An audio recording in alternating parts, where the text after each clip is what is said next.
Aba, ang aspi na si Dos wagas kung magpabebe dahil antok na raw.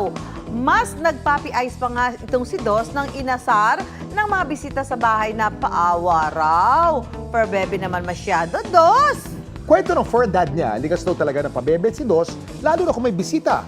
Ang pang best actor paandar ni Dos na sa 1 million likes sa TikTok. Alam mo, mga aspi, napakataas ng emotional quotient niya, intelligence niya. Kasi laking kalye yan eh. Mga napabayaan ng mahabang panahon. Tapos pagka inampun mo, ay nako. Okay. Likas na matalino at saka yung survival mechanism, matindi talaga.